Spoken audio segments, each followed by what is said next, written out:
The question of the century na mas mahirap pa sagutin kaysa sa tanong na, kumain ka na ba? Ang tanong na hindi naman tinuturo sa paaralan, pero tinatanong ng kaluluwa mo tuwing 2:00 ng madaling. Hey there, it's me, your Ate Foca, but for today, it's, alam nyo na, Sister Wong. To be honest ha, ang Kifi ay parang wifi na walang password. Kapag binuksan mo sa maling tao, lahat ng kapitbahay nakakakonekta. May buffer pa, may lag, at minsan may virus. So now, pag-usapan natin ang Kifi na yan. So, bago mo ibigay ang Maria Clarang 3,000 mo sa jowang may accent na parang lagi may plema, what I mean is, mga ibang lahing mong boyfriend dito sa Dubai, let's analyze, is he Kifi or just another hi dear demon, like demonyo, mga ganun. So, bibigyan ko kayo ng mga palatandaan na wag mo munang ibigay ang Kifi mo, okay? So, number 1 is kapag favorite niyang tanong ay, are you alone?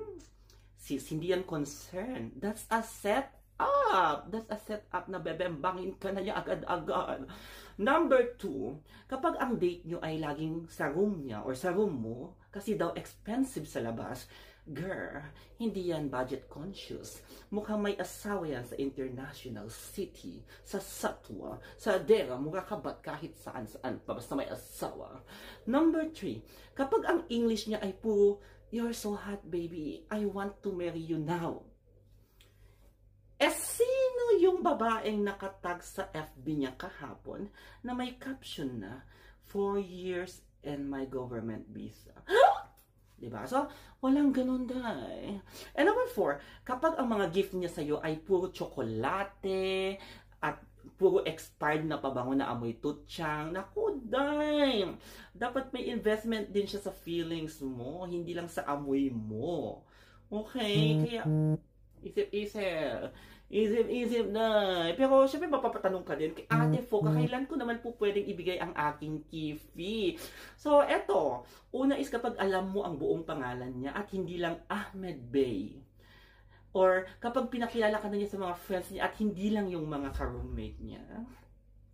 At pwede na rin naman din isama yung kapag may trabaho na siya na totoo, hindi yung self-employed sa crypto, pero wala naman talaga siyang laptop. Idagdag mo na rin yun, kapag kaya ka na niyang lambingin, kahit may regla ka, may sipon ka, at may attitude ka. And of course, kapag sinabi niyang I love you, hindi lang after 10 PM habang naka-boxer na siya.